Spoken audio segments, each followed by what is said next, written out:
Huge problem solving more effectively, समस्या का समाधान अधिक प्रभावी ढंग से करो। इस रिद्धि का उपयोग करो। अपन जीवित हैं तो प्रॉब्लम आएगी कि नहीं आएगी? इधर वाले कम बोल रहे हैं, उधर वाले काफी बोल रहे हैं। जीवित होने की निशानी यही है। हर जीवित चीज का ग्राफ ऐसे बनता है। कार्डियोग्राफ देखा है?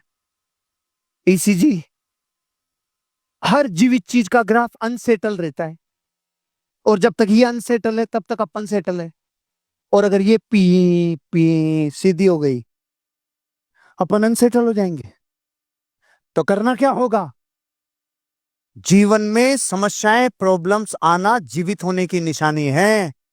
लेकिन अगली लाइन ध्यान से सुनना मेरे भाई। जब जब संसार में संकट आता है, मेरे साथ बोलो, तो उसका समाधान करने वाली शक्ति भी जन्म लेती है।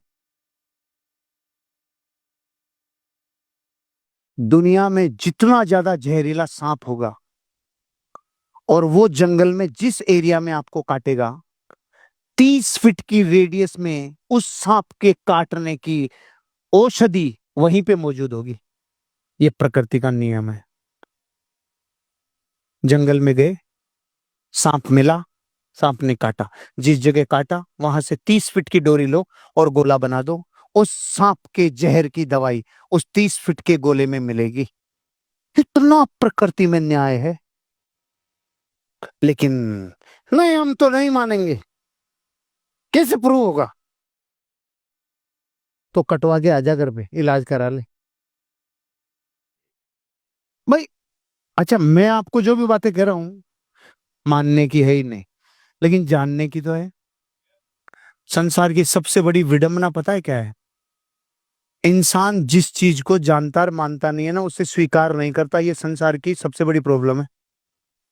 जबकि वो ये नहीं मानता, रे अल्प ज्ञानी हो सकता हूं, अधूरा ज्ञान हो सकता है, रे कम सामान हो सकता है, इसलिए नहीं मानूंगा कि मैं नहीं जानता।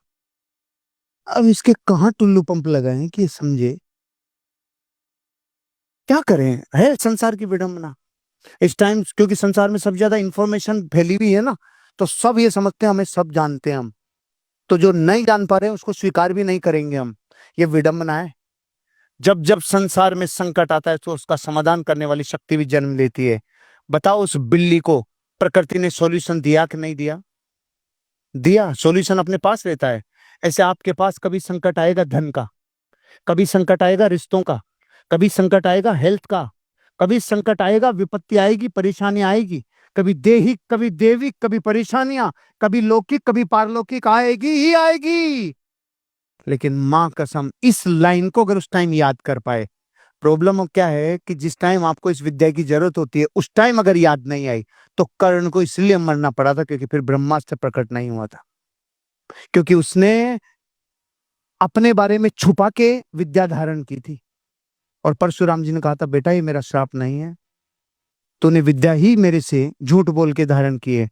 तो ये उस दिन, जिस दिन तेरे को इसकी सबसे ज्यादा जरूरत होगी ना, ये उस दिन तेरी स्मृतियों से गायब हो जाएगी। उस दिन ब्रह्मास्त्र नहीं आया। आपको ये लाइन आज याद रखने की जरूरत नहीं है। जिस दिन संकट आए उस दिन ये याद आ गई ना, तो फिर सॉल्यूशन मिलेगा। और मिलेगा कैसे? इसलिए संकट ही शक्ति के जन्म का कारण होता है।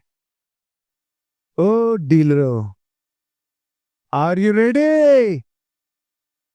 सुनो भाई, शक्ति के जन्म का कारण ही संकट है। मैं इसलिए हर संकट को सहर्ष खुली बाहों के साथ स्वागत करता हूं।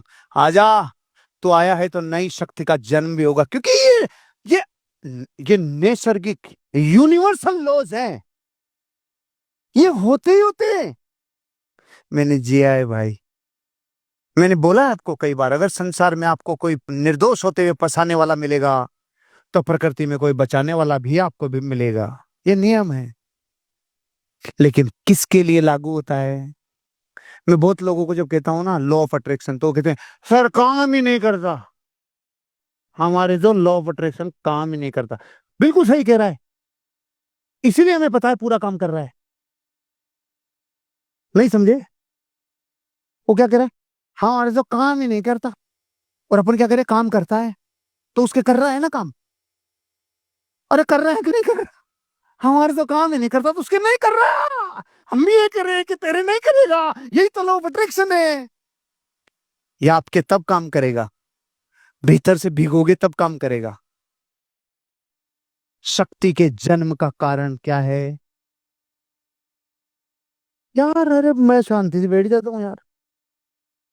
एक और मौका है, फिर मैं बैठ जाऊंगा तो बैठ जाऊंगा। शक्ति के जन्म लेने का कारण कौन है? तो फिर संकट से घबराना क्यों?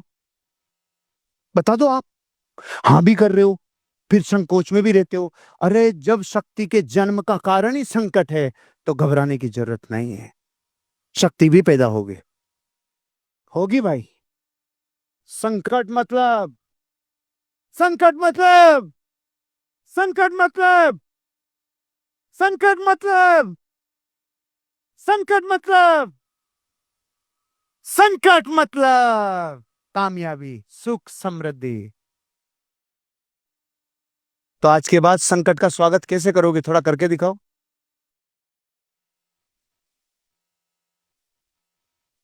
केवल 20% लोग ही पूरी आत्मा से, शरीर से, मन से और काया से, और मन वचन काया से मेरे साथ शामिल रहते हैं। 20%। अभी मैंने देखा वो भाई साहब मेरे से उम्र में कम से कम 10 साल बड़े हैं, लेकिन उन्होंने मेरे साथ यूं किया, मुझे खुशी हुई। और कईयों के साहब ये हिल उठ ही नहीं रहे। क्रोध आता है। अच्छा, मेरे वाला क्रोध अलग है, ये आपके भले का क्रोध है भाई। जब तक आप मुझसे ही कनेक्ट नहीं होगे, ग्राहक से कैसे कनेक्ट होगे? और वो आपको इसलिए नहीं करेगा, तू जहां से लेके आ रहा वहीं का डिस्कनेक्ट था, तो मुझसे कैसे कनेक्शन बनेगा? वो नहीं लेगा, 258 एक्टिवेट नहीं होगा, सत्यानाश जरूर होगा। और अगर यहां एक्टिवेट हो गए, नाम होगा एक दिन तेरा, सामान होगा, तो कातिया होगा, बापू होगा तू एक दिन। जबरदस्त होगा भाई। कनेक्शन बनना जरूरी है, कनेक्शन बनना जरूरी है।